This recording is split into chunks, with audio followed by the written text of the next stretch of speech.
Hey guys, welcome back to another week of Lisa Study Guides. I hope you've all had a lovely week. Now, today I'm going to be talking about something that is specifically for VC students, so the students that I teach in Victoria, Australia.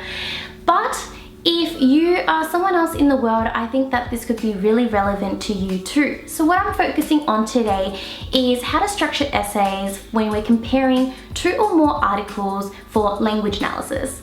Now, language analysis is something where you basically get articles either from newspapers, online, and you're having a look at how the author uses persuasive tactics or persuasive techniques to persuade their reader. I said persuade a few times just then. So if this sounds like something that you're doing at school, then definitely keep watching because I think it could be really beneficial for you. And let's just get started.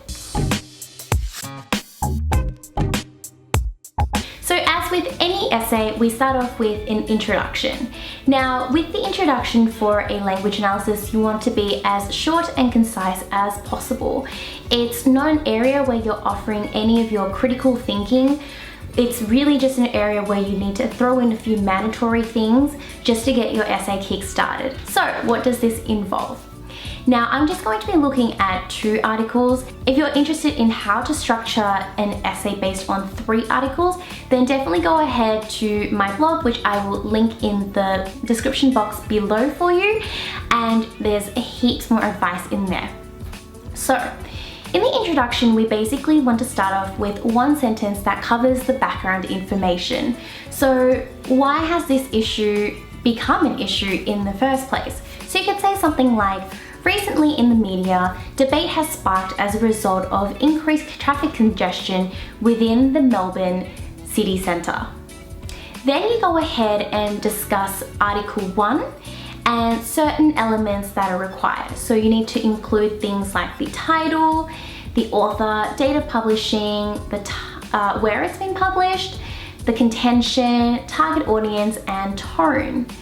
Now, once you've done that, you go on and do the same thing for Article 2. Once you've done those 2, you want to somehow be able to link them to show that you're comparing the 2 articles.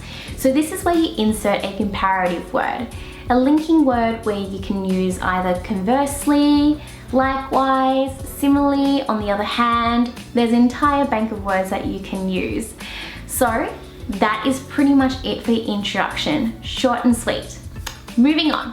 Next we have our body paragraphs. So body paragraph wise, as always, it is not about the quantity, it is about the quality. So whether it's 3, 4, 5 body paragraphs, I don't mind how many you do, as long as what you're offering me is something that is insightful and something that isn't just to make up a certain number of body paragraphs. So there are a few different ways that you can structure your essay, but I'm only going to go through one, which is the integrated approach, which is my personal favorite. There are some other ones that are available, and I'll chuck them in the blog post below for you as well, so you can learn more about the different structures out there and maybe see which one suits you best. Sometimes your teacher at school might have taught you a different structure as well, so it's good to expose yourself to the different options that are out there. So with the integrated approach, what we do is we compare both articles within each body paragraph. This is a little bit more complicated, but I can assure you that it offers you the opportunity to really get down and dirty with your work, so really get insightful. For example, in your first body paragraph, you could have a body paragraph that revolves around how the authors portray themselves. The first section of this paragraph will be based on Article 1. So our author is Smith. So you can talk about how Smith portrays himself. Smith is somebody who has a master's in traffic congestion. So what this means is that he has used a lot of his credentials in an effort to amp up his status, and also uses the pronoun I a lot because he's someone who's done his research, he knows his stuff, and so he really wants to impart his authority onto the audience, so us. While on the other hand, our second author, He uses his own personal experiences because he's just anyone like us. He is somebody who drives in the middle of the city, right in the heart of the traffic congestion. And so with someone like that, he tries to aim to appeal to us because he's a little bit more relatable. He's on the same level of us. He could be potentially a friend or someone that we know. So once you've talked about these two, all you need to do is link them in the body paragraph using comparative words. What does this mean? It means using those words we mentioned earlier, conversely, likewise, however, and you do the same thing for each body paragraph. Now moving into the conclusion. Conclusion should also be short and sweet. The shorter the better, I think. The conclusion is a place where students often don't know what they should really write, but pretty much you're summarizing the articles themselves, but try to summarize it in a way that is interesting. So the way that I like to do this is to pull a little quote from the end of the author's article and use that in my conclusion. So how do I do that? Smith concludes that cycling is environmentally friendly, better for your health and lifestyle, in an attempt to encourage reader uptake of cycling because of its holistic benefits.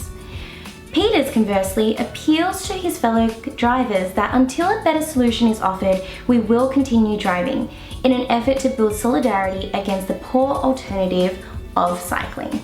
So as you can see, my conclusion is really short and sweet, and that's all it really takes. So that's a really quick summary of what you need to do if you want to compare two articles for language analysis.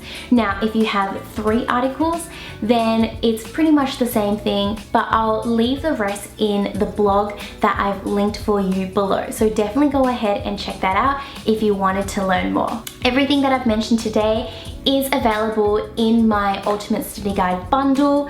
I wanted to thank the girls who've written this with me because that's what has made this particular video possible. So until I see you guys next time, do let me know, what does your school encourage you to do when it comes to comparing articles for language analysis? What have you been taught?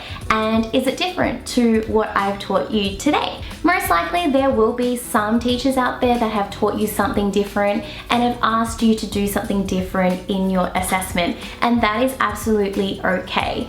So if it is something different that they want from you, then just take anything that you think is relevant in this particular video, anything that you found helpful, and embed that with your own learning